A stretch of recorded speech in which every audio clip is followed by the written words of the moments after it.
Meanwhile, at the 1893 Chicago World's Fair, Victor Timely and Ms. Minutes have a moment in his laboratory. I'm gonna work you 9 to 5, Victor Timely, if you know what I mean. Actually, I really don't know what you mean. This is the first time I've seen like a hologram before. I'm from 1893. I don't know what's going on here. It means my clock parts are working parts, if you catch my drift. Oh, you know, when I actually betrayed the other girl for you, that was not like a romantic gesture or anything. Did you read the room wrong? You see this number 9 right here? Right here? Uh-huh. That's my breast. Oh, God. You see this number 3? That's my other tit. Okay. Oh, no. What's the 6? And you see this number 6? Oh, no. What is it? It's my... Oh, God. Oh, no. I'm not really into that. Actually, I think I might be... Touch it. Touch the 6. I don't want to touch it. I think I'm plagued with something called homosexuality. It's a sin. You know when people say mind your 6, they mean touch my... Oh, God, no. Oh, my God. I can smell it. Oh. It smells like time, right? And horny. Oh, God. Oh, my God. No, get off. No, let go of my finger. Oh, no, don't make me do it. Keep it there. Keep it. Oh, no. Oh, that feels good. Yeah. Oh, I think I'm coming. I think I'm coming. Oh, no. I think I'm coming. Got a cigarette?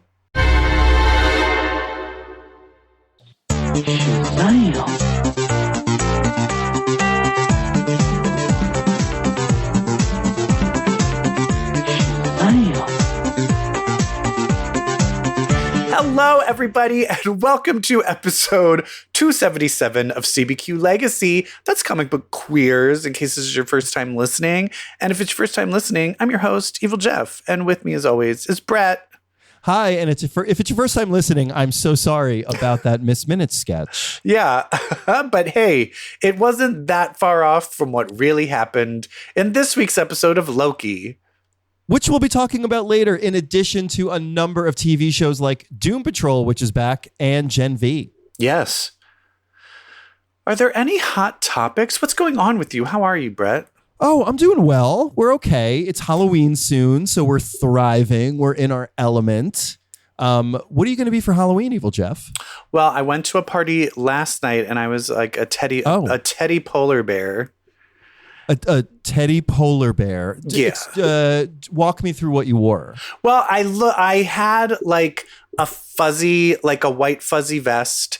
I wore long johns, like white long johns, and I had fuzzy animal feet and a big fuzzy white vest and then a fuzzy bear hat with ears. And then I painted my face as a bear. So what was your story? It looked very teddy bear-y, but because it was white, it was definitely a polar bear. Were you like a sentient teddy bear, like a toy come to life? Or yeah, I then started trying to talk like Teddy Ruxpin because some people everyone wanted to be like, but what bear are you from? Like which TV show or what toy? What fucking teddy polar bear are you? Yeah, and I was like, I'm the one from my mind. So then I was like, a story. They need. Would you like to hear a story? Like I was just like, I'm Teddy Ruxpin. But next week for a big Halloween party I am going to be. I'm just stealing. I was dressed as someone from like Jane Austen. I was like a Jane Austen man, like that type of like Regency, like male outfit. Yes. And so I'm going to with a top hat and a a red long-tailed coat. I kind of almost look like a ringmaster, but fancier. Yeah. So that's probably what people are going to think I am. So maybe I'll just say that. But yeah it'll be fun. Yeah. Okay, cute. You could like paint like a twirly mustache on your face and be a ringmaster. Maybe, but I don't have a whip and I feel weird going around asking for a whip. You don't have a whip? No. Does Joe? No, that's not our thing. Yeah. No, it hurts. Plus, but I'll tell you this. The joy of spanking a butt is using your hand. Yeah, right. A whip, you're not getting contact. I have a thing though with Joe, and he always gets mad because I will admit I am obsessed with his butt, which, you know, he's my fiance, so he has to deal with that. But I also smack his ass all the time. But there's a thing when I smack his butt, there's a certain sound. This is the OCD in me. There's a certain sound it needs to make. That you need to achieve. Yes. And if I don't do it, I need to keep doing it till I make do it the over. sound. Yeah. And Joe sometimes is like, stop it. The first time when you hit it the wrong way, it hurt. And I'm like, well, I have to make the sound though, or I won't feel right for the rest of the evening. It's so OCD. Yeah, it's like how I have to you turn the lights on and off. It's like, no, come back here. Let me smack your butt 5, again 4, 3, 2. until it makes the right sound. Oh, well, Joe's butt better start cooperating. No, it is. And he's been working out more, so his butt is getting even bubblier. Oh, nice. So, yay. Yeah, my husband's going through a big workout phase right now, and I'm real happy about it. Yeah, I will say there is a point, though, as someone who's gave a dollar or a few to a stripper and touched booties. Yeah. When they're too muscular, I don't like it when they're hard. Oh, I don't when agree. It's all muscle. You need to have some give. Love that. The best is a guy who basically has been doing squats and got it all big and dumpy and then was like, I'm going to take 3 months off. Okay, sure. We're talking butt. Yeah, we're talking butt. Yeah. That's the butt I want. Oh my God. Yeah. And then sorry to pause, we're talking about butts. I just found out there is a new bar. If you come to visit me again, I'm taking you. To the butt bar? It's downtown. It's called the New Jalisco Bar. Ooh. And it is a Latin bar. Ooh. And they have gorgeous Latin strippers. And basically you sit at the bar and just make sure you have a lot of singles. And the strippers actually come up to you and grab your hands. And as you give them $1, you just get to touch the beautiful bodies and beautiful booties of these strippers. Oh, there's a few places like that here. Wonderful. I love it. But this one, it's like every man is gorgeous. Gorgeous. And their butts are out of control. That's how I'm going to live when I'm old. I'm just going to hire a bunch of those boys to just walk around my house. Our house. I'm assuming my husband will still be there. You're going to be one of the, I always hate that idea of those topless maids and stuff. Cause it's it was the person just sitting there beating off while you're cleaning. Yeah. And then you have to clean that. Oh God. No, thank you. We should talk about the X-Men. How about it? Hit the music. I was reading X-Men comics in a cocktail bar. That much is true. Yeah.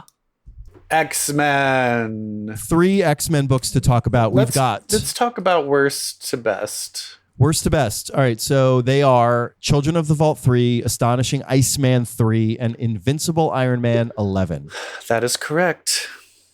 That is the correct order. With actually the one I enjoyed the least out of those 3, my dear? Yeah. Astonishing Iceman number 3. Well, I feel both of them are just not giving. Astonishing Iceman, it needs to go somewhere. Here's the idea. The idea that Iceman, he can only stay corporal for a certain amount of time outside Antarctica with Romeo. And the whole plot of this book is each issue, he can stay corporal for 5 more minutes. That's not enough of a plot moving forward for me. No, it's not. Sorry. And we're running out of issues. I think let's move it on. 5? Let's have him. This is all leading to him being able to be in human form. So let's just get to that. Let's get to it. Cut to that. Because maybe you know what I don't want? Here's not only gay runaway Captain America of the rails. I can deal with that. But here's here's a bunch of people who got mutant tattoos and it's a whole new superhero team. Don't care. Yeah, I mean, we're dangerously close to ink. Care. Yeah. Well, who gave them those tattoos? Was it the guy who gave Ink his tower? It's the same guy. But then I'm just what is we're never going to see any of those people again. I don't care. Focus on Iceman. There's so much that you could be dealing with. There's so much that you could be doing. And it's just I'm going to have a little fight. I mean, there's parts I liked where it's he got shot with the same thing and instead he chopped his leg off. And then hit him with the leg. That was good. The beginning. That was good. I liked the beginning where Iceman was walking at the bottom of the Antarctic Ocean, picking up sea urchins to cook for dinner for Romeo. I loved that. Ugh, I didn't. I hate sea urchins. They taste Oh, terrible. God. There's nothing else to eat in Antarctica. Okay. You're not going to eat penguin, you monster. Have you had uni at a sushi No. restaurant? It's not great. It just tastes No, like it's mush. not great. And if I was Romeo, I'd be like, can I get some cable in here? Like, can I get some, not the X-Men, just like literally, can I watch some TV? Can I get the internet? What are you doing? Are you bored? What is he doing all day? He's looking at his emotion meter, which and whole here's thing. the other thing is like, I love Joe and all, but if it was like, hey, you're just going to have to live in Antarctica all the time. Oh, no. I don't know. I would have trouble love leaving it. New York. But I know, wouldn't it be, I mean, that would be interesting if he comes back and he's just like, here's the deal. I'm kind of like not feeling this anymore. And he's like, but then I'll dissipate. And he's like, yeah. I know. Don't make me feel guilty. Like, I want something more interesting to happen. It's just not, it's One just thing I will say, though, not interesting is enough for me. I do love that there's this emotional core of this book, which is this very committed relationship between Romeo and Iceman, and yet you still have Iceman hitting on every single like muscular white guy that he saves. Yeah. But that's the thing is that's how gay men are. But I do wish things were just explored a bit more. I think it just feels very surface level. Me too. The one thing I did love about this book is these characters who got these background characters, these victims who need to be saved, who got their powers from the tattoo artist. I do love Big Eyes. Her power is just to make her eyes really big. Yeah. Love that. I just love the way she looks. Yeah. Yeah. But also it's like, now what? But why? Whatever happened to Eye Guy? Was that his name? Yeah. Was he killed? Who's one had eyes everywhere? Wasn't he killed by Nature Girl? Or did he come back after that? Nature Girl kills him at some point. But I'm sure he was resurrected. I guess unless he was, yeah. I mean, I don't think we've seen him. Nature Girl killed Eye-Boy in the Unlimited X-Men Green stuff. Recently or early? Recently, X Factor or after? Recently or early on in it? Like midway through it. Oh, okay. Oh yeah, I guess that is okay. But yeah, I liked what they were starting to do with him, of how he was getting really powerful. Yeah, me too.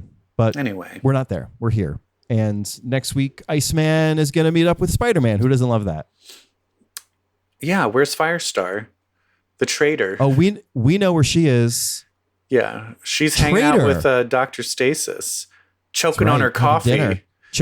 Choking down her lies. Should we talk about Children of the Vault? Yeah, I actually really enjoyed it. Really? So what are you going to do with that? Okay. I thought it was really good. Oh, I love Cable and Bishop's dynamic. That's fine. I thought the story became focused on the virus, which was great rather than just like the Children of the Vault as a general threat. I liked the virus. I liked the depiction of the virus. These tearing family members apart, all of that. Love that. Classic fascist misinformation. I liked the fight.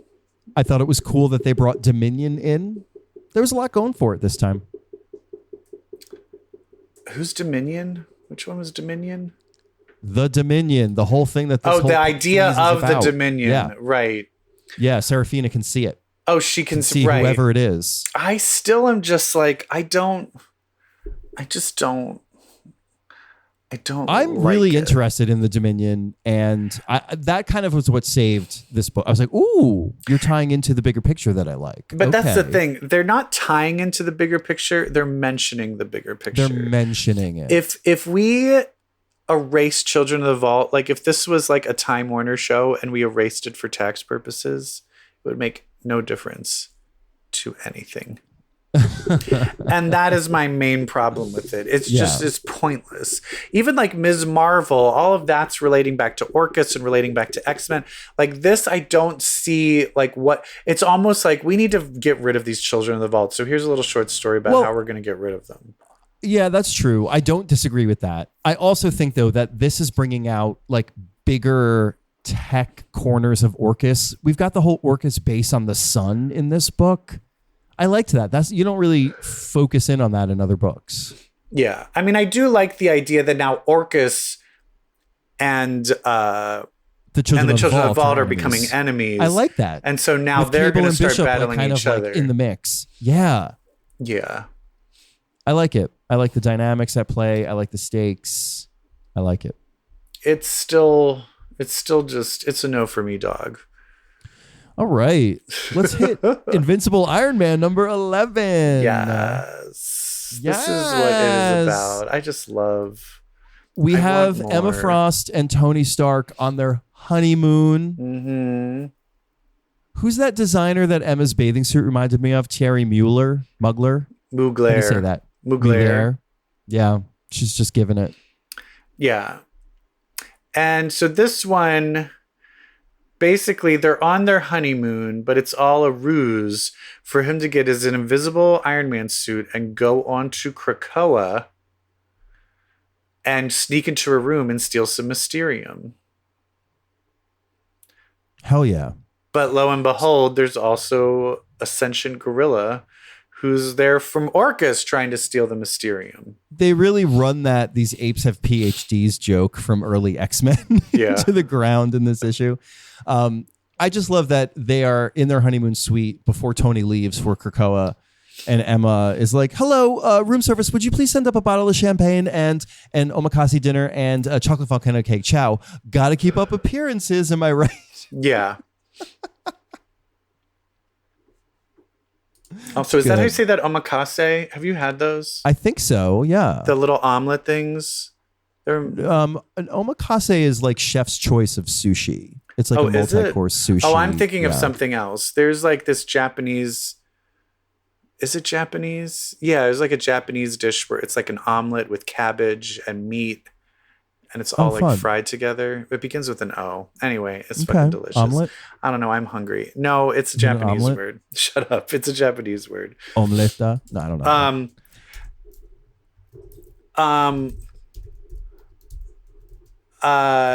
What else happened in this? Oh, I also liked how he kept saying that he's not Stark. Like he was like, you don't know that I'm Stark. I'm not Tony Stark. I'm Iron Man. Yeah.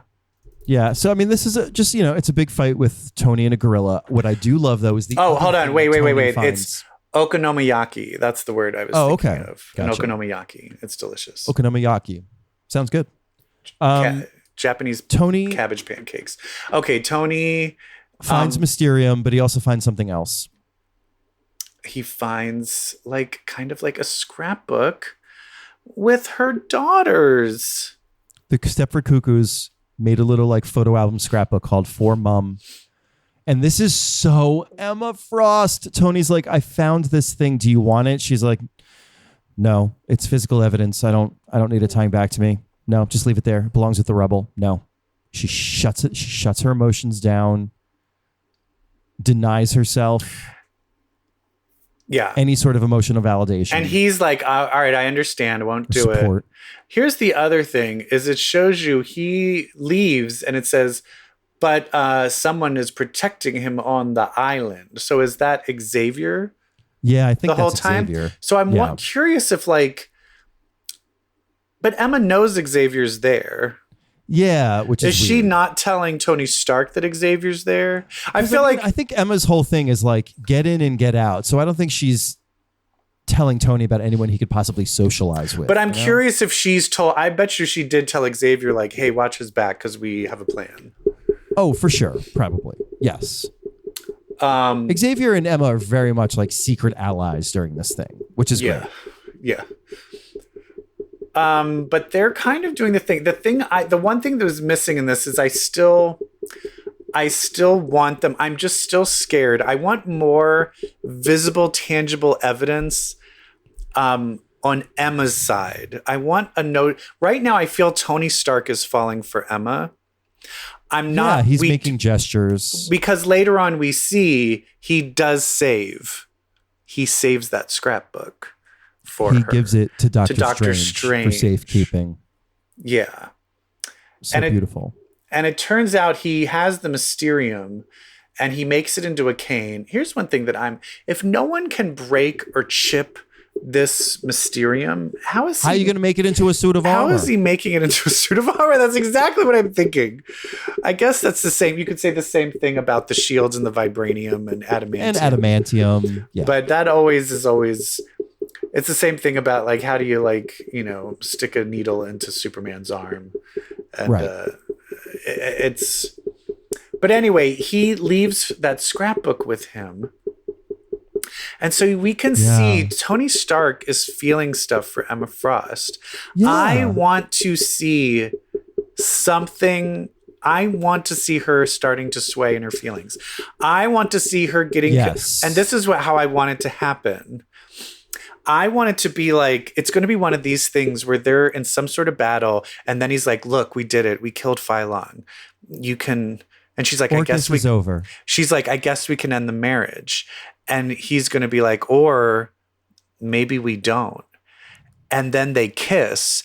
And right as they kiss, out of the rubble of the thing they blew up is Cyclops. And he's like, Emma? And then she like turns and sees that he's alive. I'm like, come on, tell me that would not be good. I have chills. One thing that's going to sway Emma toward Tony is like when she finds out that he saved the scrapbook. Like that's what it takes. That's what I do have a feeling that when she sees the scrapbook, she's gonna be like, "Oh, she's gonna be like, you fucking care. He cares. For I'm me. feeling some tingles in my he cares for ice cold heart." Yeah. Oh, the other thing that I like is he takes this vibranium cane. Not only does he give it to Doctor Strange, but Ms. Marvel can't Magic break won't it. Fuck with it. And then he tries to see if the Spidey sense can't detect it, which I think is a really cool. That's a really cool thing. Yeah. Very cool. A little scary. So remember, Mysterium comes from the White Hot Room. Yes. I wonder, like, this is all like White Hot Room centric. I wonder what's going to happen. White Hot Room. I wonder what's going to happen to the White Hot Room. I don't know. There's something else I want to bring up in terms of like how this is all going to wrap up. Remember when Monet and Forge went to nowhere? They used the Krakoan gates to go back in time to nowhere. And then like while they were doing their trippy like time travel, space travel, black hole travel stuff, they saw Polaris standing on top of an asteroid, like doing something. Yeah. All that. Like I want to know where all that is going. Or, was like, that in the future? So was in the future? They were like, I guess I didn't think about I didn't think about whether that was something that they would follow up on, but that would be cool if they I think it must be. Like we still have like Manifold. Manifold's got to do something. The Nowhere thing has to come into play. The Polaris vision has to come into play. I want all this stuff to happen. But first, television. Why don't we hit the music of things we watched? I always feel like I'm watching a comic movie or TV. All right, there's a lot of stuff. Is there anything I want to just briefly talk? Is there anything you watched that maybe I didn't that you want to talk about? There's something that we'll talk about next week, but we got to talk about something spooky. Okay. I just watched The Boogeyman. The Boogeyman, is that a movie that came out this year? It was a movie that came out last year, this year, maybe 22, 23, I think 23, starring Chris Messina, and not really starring Chris Messina, starring young Melanie from Yellow Jackets. What's her name? Sophie? I don't know what her name is. The one who plays young Juliette Lewis. Right. It's her. She's great. So she's in this movie that's not great called The Boogeyman, based on a short Stephen King story. It's on Hulu right now. It is about a family that is grieving at the loss of their mother figure. So, it's very Babadook, right? The monster is like, as soon as they're like, we lost our mom, I'm like, okay, the monster is grief. Here we go. And so it's people trapped in a house with a boogeyman who feeds on fear and hate, not hate, sadness, trauma, all that. This movie is about a thing that lives in the dark and is afraid of the light. What is the one thing that nobody does in this movie? Turns on a fucking light. Turn the lights on. Not one. Like, There, not one scene in this house does somebody turn on a light. I guess I missed a line where somebody's like, the power's out, yet you're plugging shit in like televisions and video games and Christmas lights, and they're working fine. So what's the problem with the lights, and why aren't you turning a light on? That was me watching the whole movie. I don't recommend it. 2 stars. Ouch. Look elsewhere for your spooky. I wanted to bring up something. It's not spooky, but it's superhero. I started watching a superhero K-drama. Oh my God. What is it called? Well, there was originally one from a few years ago called Strong Girl Bong Soon-ho. And it's just about this girl who's like, boy crazy. Oh my God, I'm like boy crazy. Oh my God, I'm in love with my cop neighbor. I really want him to notice me. But on the side, she is like crazy, super strong, like rogue, like crazy superhuman strength. Okay. But she's like trying to like hide it. Oh no. Because she doesn't want the guy she likes to think that she's stronger than him. Oh, but anyway, that's real. But anyway, she ends up beating a bunch of gangsters in front of this really rich guy who's being, he has a hit out against him. So he's like, hey, pretend to be my secretary, but really be my bodyguard, and then they fall in love, but he has to convince her to not be in love with the stupid cop. Anyway, that was the first one. They just had a new sequel just released called Strong Girl Nam Soon, and this one it's basically showing a young girl, her mom, and her grandmother. So it's like the strength goes in line of the women. Okay. And it's just showing each of them have superhuman strength, and they're battling bad guys, but also they're all boy crazy, and they're all like just trying to even the grandma. Fuck.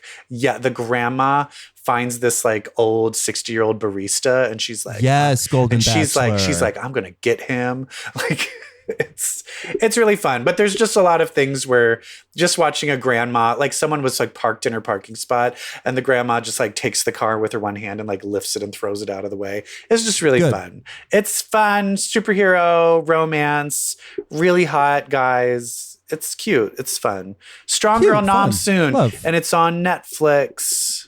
Okay. How about we talk about something spooky that we have watched? Although you've probably watched further along than I have. We are talking, of course, about Mike Flanagan's Fall of the House of Usher on Netflix. Fall of the House of Usher. I've only seen So you've 2 seen episodes. the first 2. Yes. So you've seen, okay, great. So this is a show that takes a narrative about the downfall of a family where basically a member of the family dies one by one. But each episode, which centers around one of these deaths, is also based on an Edgar Allan Poe story. So it's not just Fall of the House of Usher that they're doing. They're doing all of them. Yes. The Raven, The Telltale Heart, Murder at Rue Morgue, The Black Cat. I could do this all day. How many have you seen? How far into it I've seen 4. Okay. This also, the other thing about this show is very gay. Oh, very gay. He has 6 kids. Half of them are queer. Yes. So absolutely. work. Yeah. Work. Yes. It's modern horror. Yeah. And also, can we just take a hot second to talk about Carla, what's her last name? Gugino. She looks amazing. She is 52 years old. Girl, Spy Kids was like 25 years ago. I know. And Troop Beverly Hills was 30 years ago. She looks so good. True Beverly Hills is almost 50 years ago. Shut up. True Beverly Hills was like 1990. So that's like, 34 years ago. She looks amazing. And when you get further in the episode, you're going to see she's got some real campy range to her. Yeah. And her acting talents. It's great. I am still like, is she, I'm still, because basically in the Fall of the House of Usher, there's a guy, Roderick Usher, and it's loosely based on the people that made the opioid family, the people that made all the opioids. Those pieces of shit. Yeah. And it seems like it's just within a week, all of his children die. Yes, basically. And it looks like the first episode's kind of explaining, but after that, it looks like each episode's going to go in one by one and showing the death of one of the children. The death of each of the children. Adult children. Yeah. And it looks like they're being followed around. It looks like the person that's killing them is this ghost or somehow, or is she, malevolent demon figure called Carla Gugino. Called Carla Gugino. Her name is Verna. Verna. And so my thing is, I still don't know yet, is she a ghost of someone that was wronged by Roderick's character? Yeah. Or is she just like a demon? Like, who is she? Why is she doing this to him? In episode 2 is where we have our first death. Episode 1 is set up, but that is based on the story The Mask of Red Death, where the original Poe story is about a plague happening in the world. And the upper class, particularly this one nobleman, this baron, let's call him, he has a big party where he locks all these other noble folk, high so society, that everybody can die of the plague while all the noble people while they're live. safe inside. But then all of a sudden, a masked figure in like a red robe and a skull mask walks into the party. And then as that figure is walking through the party, all the noble guests are dying of the plague as that figure moves through. And so we see something very similar in the climax of this episode. Similar, but I'll say maybe more horrific. Well, here's the deal. He's like, I want to do this big thing where I do sprinklers on everybody. He being Prospero, the child, who's the first to go. Because he wants to throw this huge party to kind of prove that he can be. Because every child gets their own business when they turn a certain age. Yes, and they his have to business, pitch their father. He wants to like run a club, and they're like, "You're just a kid. That's a stupid idea." And the father and the sister are like, the old father and sister are like, "Yeah, no." Yeah, if I was an adult billionaire and my child said that, I'd be like, "Get the fuck out of here." By the way, pause. Speaking of the father's sister, Mary McDonnell, who Battlestar Galactica, she shines in this show. Yeah, well, she's always great in everything. Always great. Scream Oscar 4. nominated. Scream 4. She was not given enough in Scream 4. Enough in Scream 4, but I'll tell you where she shines is that Donnie Darko. Oh, yeah. Dances with Wolves.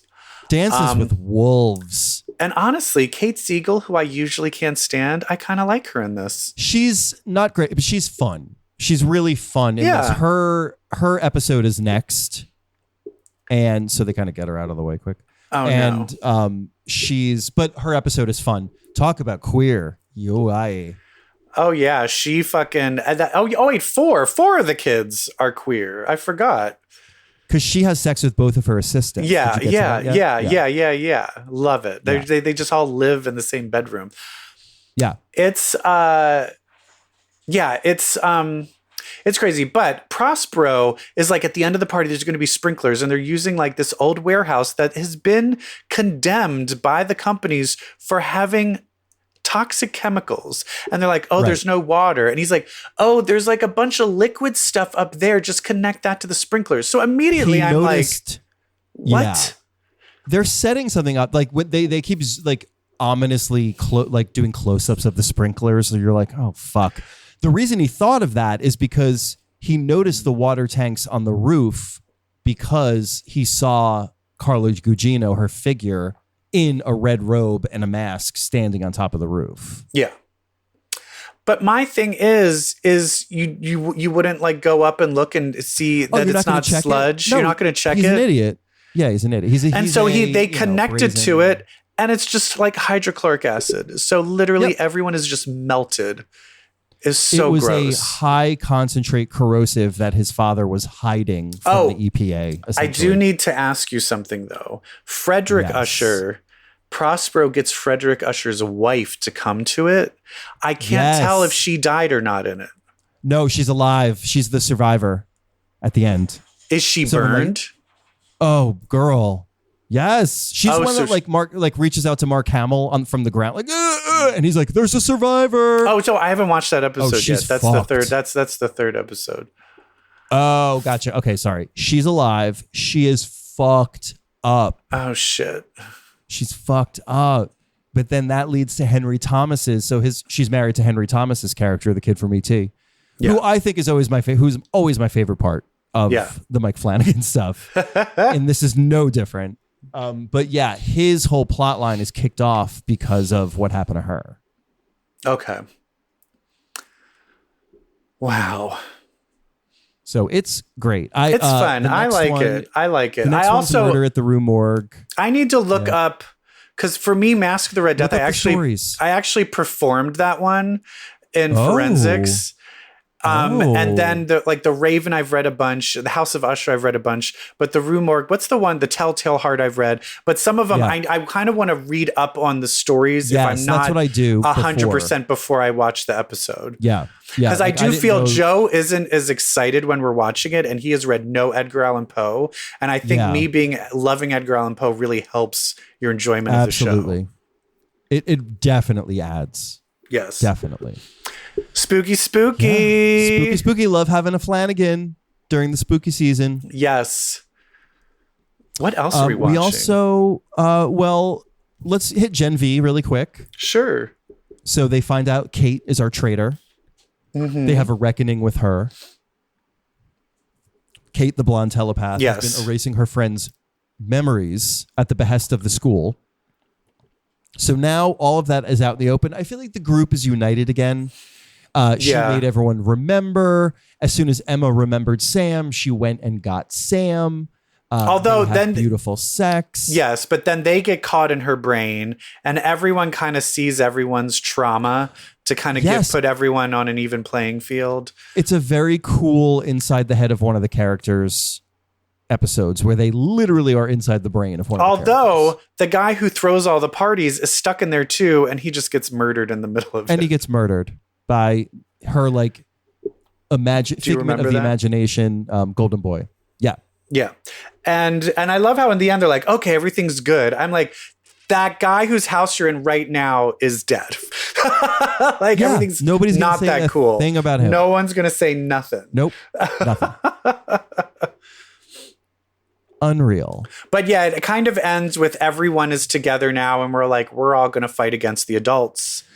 And the adults have figured out a way to weaponize the virus. Yeah, which is just like on Sam. Joe sent me a tweet where it was like, isn't it funny how The Boys is like this really dark, satirical take on the Avengers and the Justice League, and Gen V is pretty much just X-Men, like rated R X-Men. Oh yeah, this is X-Men. Yeah, it's just X-Men. Justice League, Avengers, and X-Men. But it's not doing. But I think the problem is because Justice League and Avengers, it's that golden age where everyone is good and true of heart. X-Men was never that. Exactly. So you've got that juxtaposition of like wholesomeness versus they never had that. So them doing the disgusting stuff, you're like, the X-Men was already there. X-Men was always this. X-Men was always exploding dicks. But for me, but now the whole virus thing, I always hated the legacy virus. Yeah, so, and it's such a trope of the X-Men. Yeah, so virus. I'm not excited about this Gen V virus thing that's happening. Yeah, me neither. Because someone we love is going to get it. But anyway, I'm still enjoying it. I like it. It's fun. I really like the show. I think it's fantastic. So, what should we talk about next? Should we talk about Loki? Sure. This was the first one where I was like, all right, shit's happening. It's focused. That's like important. Like shit's happening that like matters. Yeah, exactly. So finally we visit Ravonna Renslayer and Miss Minutes. They are on the run through time. They have traveled to and it's always interesting when they indicate whether something is the sacred timeline or a branched timeline. Which they do whenever they have the marker of like the year and the place. It always says whether it's the sacred or a branched. And I love that. Was this a branched? Okay. This is a branched timeline of the World's Fair.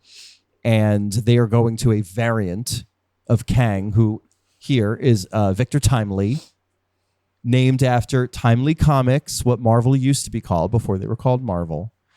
And they're going to use this variant to basically recreate He Who Remains, turn this variant into He Who Remains. Yeah. And Miss Minutes reveals quite a bit, not only about like the backstory of just like things overall, but also that she she has a libido. And she's also kind of in love with Kang. And as soon as she gets a little jealous of Ravonna having a moment with Kang, they fucking betray her, throw her She gets rid of her. throw her off the boat. Yeah. And they're like, let's go back to your secret laboratory. And as you heard in the beginning, Miss Minutes is like, oh yeah, why don't you turn me into a woman? Yeah, turn me into a woman. I love you. Know what I could do to you? Fuck. She like wraps herself around a mannequin to have like a feminine figure. Oh my God. I did not see this coming. Well, you know who else? Know who did see it coming? Ms. Minutes. 'Cause Who? she's coming. Oh my God. All over the place. Who Buckets. plays Ms. Minutes? Tara Strong. So do you feel that she's going to, but I mean, Tara Strong is just a voice actress. Do you think they're going to give her, I feel like this is leading to her getting a she's body. Like the voice actress. Although, have you heard? Maybe. Have you heard? What? She's like super anti-vax. Oh no, Tara Strong? Yeah. Tommy Pickles? Yeah. Oh, Bubbles. God. Yeah, she's kind of like going right-wing QAnon crazy. So it happens to like one of every 5 celebrities. So I think they're probably going to give her a body and then it will be a different voice. But yeah, or it'll be like I can't think of an actress who hasn't already been in the MCU. It'll be Gillian Anderson. Oh, I don't know. But anyway, yeah, this one was cool. It was straightforward. Like we're seeing that's going on. So you have creepy Ms. Minutes wanting to fuck. And Yeah, then meanwhile, Sophie shows up and she's like, no, I have to kill all the variants. And Loki's just like, can we like not kill him because we need to make sure we save the TVA? And she's like, fuck the TVA. And he's like, but if we don't save the TVA, it'll blow up. And then all the branches blow up. So like Sophie's being stupid. Are you saying Sophie or Sylvie? Sylvie, that's what I mean. Sylvie's being stupid. And but the also, other thing is, like I kind of still don't passive understand how her universe is still there. That also doesn't make any sense to me. So evidently, like on the screen, even though it looked like all the branches were destroyed, there is a number that's like how many universes are remaining. I'm like, okay, like could you make this more clear? That's my rant. Okay. But sometimes you're just like, let's just go with it. Sure. And move on. Sure. I mean, but it's still great. It's still a great show. It's enjoyable. It's fun. Yeah. And this ends with Kang. Sylvie agrees to not kill this version of Kang, and they all go to the TVA, and then they shove Ravonna and Ms. Minutes to the end of time. Great. Sweet. Which is probably exactly where she wanted to be. Yeah. Yeah. So everything's going according to plan. Ay. Something that happened spontaneously, though, that you and I were not aware, is the return of one of our favorite shows. Oh, that's right. The Doom Patrol is back Patrol for its final episodes. Yeah, getting it out of the way. Did you watch all 3 that have been dropped? I did not. I just watched the first one and the very beginning of the second one because I was like, okay. I was hoping because I had to like run and record this. But I saw the first episode. They finally took everybody's longevity and they brought back Immortus. But Immortus showed up as the bitch that, what's her nuts? Gomez. What's her character's name?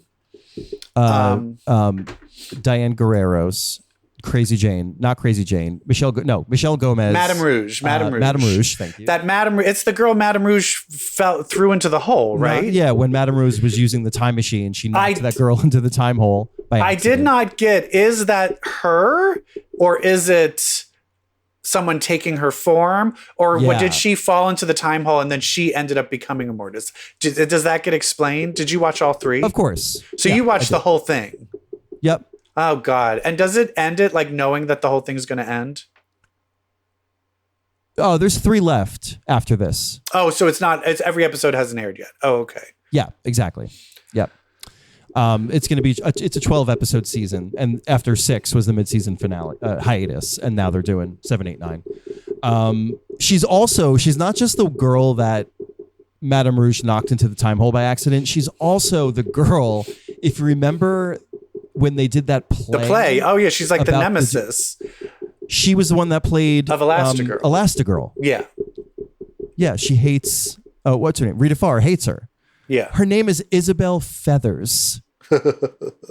And then for 3 episodes you've got Elastigirl going, "Oh, Isabel Feathers." Here's my complaint about this show. Yeah. They need to give Elastigirl a little more. I feel like even this first episode, she's like, "Oh, I'm the worst. I can't do anything. Everything's awful. I'm going into the other room because like I'm going to die and I just hate everyone and I don't like you." I'm just like, this is getting annoying. It is. Yeah. And like, they don't really, I mean, you definitely have the sense that they're kind of rushing through these episodes a little bit to like end it. But you don't see much. Like she slogs through that kind of rut for a few episodes, and it does get a little old. Pardon the pun. She lost her longevity. Yeah, but still fun. I will say, episode 9. Yeah, it's a musical. Oh yes, with Brendan Fraser and Matt Bomer like in it. Oh yay! Like in it. Yeah. And I screamed. Love it. Yeah. So, I mean, it's really good. It's back to form. It's so great to have Doom Patrol back. I'm reflecting on just, we're so lucky to have had this show in our lives. Yeah, it's a great show. And I also like from it, the end of this episode, it looked like the whole team, including Space Case or whatever her name is. And Dorothy. And Dorothy are also there as well. So I like that. And that's how they're finishing these like they don't separate anymore. They're all together all the time, which is fantastic. Love it. Yeah. Really, really good. Really nice to see Matt Bomer singing. So get to that already. And we'll have a good time. Yes. That's all we got. It is. We were supposed to watch some more spooky stuff, but I need to catch up. There's a lot of stuff. This is like, it's like September, you have to October. Watch Totally Killer. Yes, I'm going to watch that. I also want to watch, was it Talk to Me? I need to watch Talk to Me. Got to watch Talk to Me. Don't watch The Boogeyman. I won't watch The Boogeyman, but I need to get these like, it's like there's just 5 billion shows to watch. I know. Well, I'm going to drop. Did I talk about Becky and Wrath of Becky yet? Yes, you did. Okay. You have to see those. Well, they're really gory, so I don't know. I've seen on TikTok, someone posted almost the entire movie of Wrath of Becky. Oh. And I ended up watching it through a bunch of series of TikToks. That's amazing. The actress who plays Becky, she was in episode 1 of House of the Fall of Usher. She was like teenage Madeline when they buried the mother. Oh, right. The mother came back to life. Yeah. That's Becky. Yeah. She's great. Lulu something. Well, that's it. All right, we're full of trivial connections in pop culture like that. Like our new favorite Final Girl, she might be in our new favorite Halloween show. Like we're picking these up. We're picking these things up. Stay tuned. Stay with us. Yeah. And then Wolverine might be coming out. That's the big story where I'm waiting for. What, Hugh Jackman? Hugh Jackman says he's releasing a memoir where he'll be honest for the first time. Oh my God, I'll die. Huh? I'll die. I'll die if Wolverine is gay. I'll die. I know. But that also makes me wonder, does that mean he went to those underage Bryan Singer parties? Oh, no. No, he's too good. I know. Oh. Anyway, so I'm looking forward to that. Good. Me too. I'm looking forward to more adventures of Emma Frost and Tony Stark. I am looking forward to Cyclops being a free man one day. I am looking forward to understanding who achieved Dominion. I'm looking forward to Kitty getting more revenge. And I am looking forward to you picking up a comic book and reading it. You know why? Why? Because if you read comics, well, that makes you queer. Queer. Bye. Bye.